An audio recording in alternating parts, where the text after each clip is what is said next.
What's up, everybody? It's Kenny from MagChop. We're about to chop it up. But before we do that, let's give a shout out to Latin Connection magazine. Catherine Nunez did an article on myself and MagChop as a company and what we've been doing. Really exciting. November issue. Check it out. It's latinconnectionmag.com. And a shout out to Eve Gray, the owner of the Right Boutique in Colorado, W-R-I-T-E, the Right Boutique.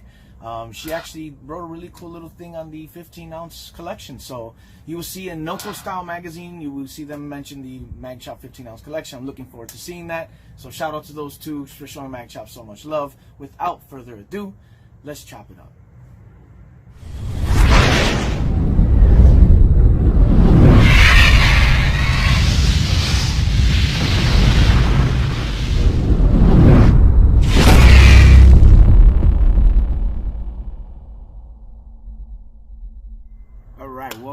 Welcome back. It's been a while. I've really had a lot going on, so I haven't been able to sit down and actually make a video. And I've actually got called out on it. I had several people call me up and say, "Hey man, where's your video? I'm looking for your video and there's nothing there, and I haven't seen you go live a lot, and I haven't seen you posting a lot." I've had a lot going on. Just trying to maintain the business, trying to design. First of all, finish new art. That's a lot of work in itself, to get artwork out there. You know, it almost seems like sometimes I'm repetitively showing the same few pieces, so I don't think people realize how many are in my collection. But those seem to be the most popular, they sell the most, so that's what it is. So that's why. But, you know, I am creating new art that I want to be able to do, and new designs. I do have invites to some major fashion shows. Definitely want to, you know, get into those things and get that done. I want to make sure that I do it right, but I come out with the right products, and it's got to be cool, and then I got to have the right show. You know how I get down. So, real quick, I wanted to talk about the 15-ounce collection. The holidays are coming up, and I will be doing some promotions, so definitely look for that. I'm also trying to get these really nice coasters that are going to match the piece, so that way if you order a couple mugs, you'll get the matching coasters with it. With that being said, let's talk about each different one. So these are the ones in the collection right now. This is Facing the Paradox. That's that one, right? And then, let me take a drink here. The one I'm drinking is not available. This is Ride and Shine. It's a retired mug. Then you have A Journey. I like that. It says, "I do own the room." Then you have Exotic Taste for you exotic car guys.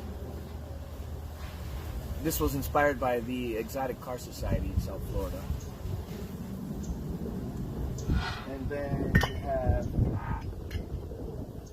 a personal favorite of mine is, did you see that little rock there? Is because the camera's on a ladder and the ladder just kind of swayed in the wind. Anyway, this is Rider's Dimension. This is a very popular piece. It's been in the collection for a very long time. Then, of course,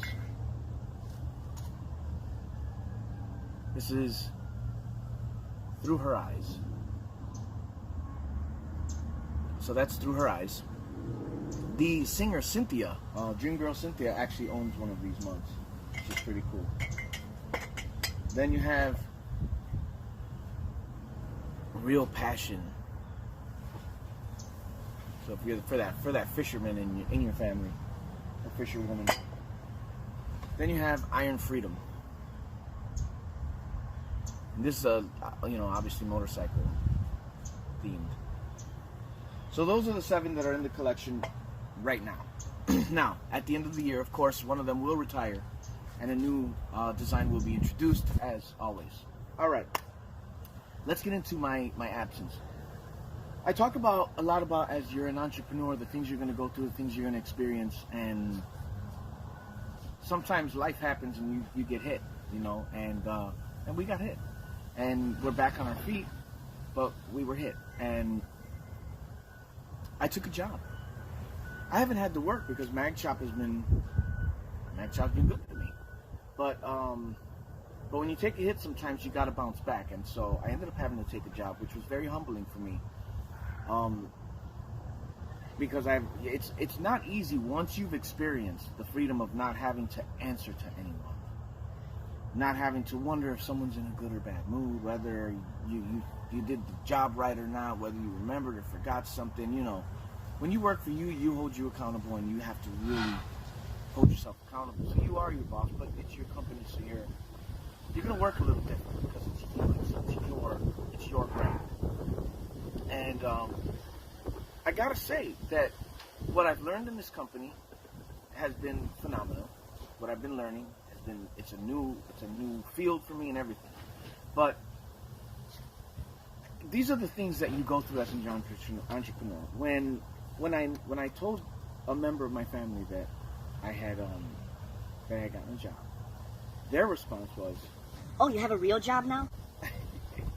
You know, and listen, this is what you're going to go through. These are the things you're going to go through, because a lot of times people are not going to see what you're doing. They don't know that. You know, a lot of people were probably sitting there, oh yeah, he's chilling at the house, he's off, he gets to go, you know, have drinks during the day with different people. And a lot of people didn't realize that that I had a routine. I was getting up in the morning, I take my kids to school, and then I come back and I'm sending emails, then I'm creating content for social media. And I mean, let me tell you, social media in itself is an 8-hour job. It really is. Creating content, and it's an 8-hour job. It's ridiculous. And then the emails take all day, and then you got to try and respond to them. You got to see who didn't respond. Then you got to, you know, there's just a lot involved. And then you got to try and sell. I'm selling a luxury product. It's not a necessity. The sweaters might be, but it's a luxury product.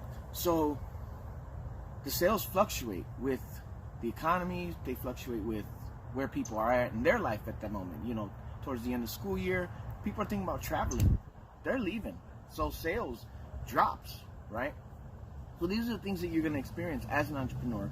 You know, listen, sometimes, you know, let me tell you, I'm going to be honest with you, is that I actually was having a little bit of anxiety about it. I was actually very insecure about it, because I felt like, man, did I fail? Did I do something wrong? You know, these are the things that I was going through. So I had to go back to listen to some of my videos, because I was like, man, am I lying to these people? What's going on here? But I'm not. It's just sometimes you're going to go through these things. And I was listening to Damon John, founder of Fubu, and that guy's an inspiration to me. I mean, he really is an inspiration. I listened to his story, his hustle, his work ethics, just everything about the guy. And he was telling how he was still working while he was building Fubu. He was selling Fubu. Even when it started producing, he was still working. And so I was like, okay, it's okay. So if you find yourself in a situation where you got to take a job, you got to go back to work for a while, who knows? I mean, you never know what you're going to go through. I got to say that I'm happy at the place that I'm at right now. I'm learning a lot. I'm helping a good friend of mine fix some issues that he had in his company, and working along with some amazing people that he's put together as a team. So it's been a really, really cool experience. I'm learning a lot. It's a whole new field, and I really enjoy it. And I can tell you what, that this is actually something that is career. It's career based. So if I decided, hey, you know what, I want to make a career out of this, you know, I can. It is something like that. So shout out to Forever Propane, Chris and Jamie Rosado. They're an amazing couple, and I appreciate what you guys do for me. So just know that it's okay. You're gonna go through these things. It's gonna happen. Okay. So the next thing I want to talk about, I don't get. Listen, you know, a lot of people get conspiracy theories. Okay, and I don't like to get into that too much. I think that there's some really strange occurrences and coincidences with some of the stuff that we see out there. But I want to tell you guys about what I experienced as something that I didn't know was going on. And it's called the Mandela Effect. Now, I don't know if any of you guys know about this, but I remember Mandela dying in jail in like the 80s. And I remember like 2013, I think it was, 2013 or 2014. I remember them announcing that he had passed away. And I was like, am I crazy or what's going on here? Oh, you see this thing's rock. It's windy. So anyway, so it was very trippy to me that I was like, man, maybe crazy. Maybe it was somebody else. Thought nothing of it. And I was with Tony D from Bottle Heaven. We were in a conversation. I don't remember what we were doing. I think we were at the Broward Art Club, and he was working on something behind the counter and something. I was just sitting down. You know, we used to always do events there and stuff with plans, so we did a lot of meetings there. And he turns to me and he goes, "Hey, can I ask you a question?" I'm like, "Yeah, sure. What's up?" He's like, "How many times did Nelson Mandela die?" And I tell you, I was like, "What?"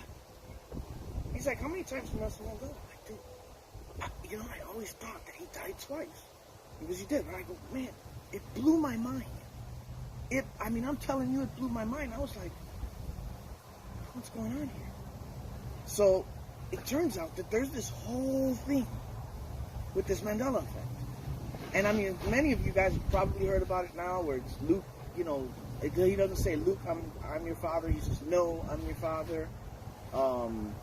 That in the what's the Hannibal? Silence of the Lambs, that he doesn't say to her, "Hello, Clarice." And I mean, everybody says, "Hello, Clarice," you know. What's the other one? Man, I'm telling you, there is a ridiculous amount of things. The monocle, this guy not having a monocle, the Monopoly guy, the Curious George, whether he had or didn't have a tail. I mean, the Kit Kat having a dad. I mean, when I tell you that there is an insane amount of information out there. So I started looking. I came home one day. I was like, "Hey, did you know that there is a whole thing about what I thought?" I really thought I was the only one. I thought I was crazy. I was like, "Man, I clearly remember it." And I can't explain it. Makes no sense to me. But these are things that I do actually remember. And I remember them. It turns out that Sinbad was not in the movie as a genie. And I remember the movie. It was like Shazam or something like that. They're saying it was Shaquille O'Neal. I remember the Shaquille O'Neal reboot of it. I remember that. I remember thinking, "Oh, they couldn't come up with something new." But apparently it never happened. So I'm curious to know, have you guys ever experienced this? Do you guys know what I'm talking about? Like, because it tripped me out. I was like, "Man, this is trippy." And I'm telling you, like, I dabble in the conspiracy stuff because it's entertaining. Some of it really freaky. But this one I remember. So I just wondered, do you guys remember that? Do you recall Kit Kat having a dash? Do you recall Mandela dying twice? So hit me up in the comments. I'd like to know. Send me a message. Don't forget the holidays are coming. I will be doing deals. I will be offering deals. Go to MagChop.com. Make sure you share it with your friends. And also, listen, listen to this. January 11th looks like the tentative date for a screen test for Crossing the Line. I will keep you guys posted on that. Really excited about that. I'm out of time because I gotta go. So, listen, you guys have yourself a great week. And thanks for watching. I appreciate you guys being here with me. Take care.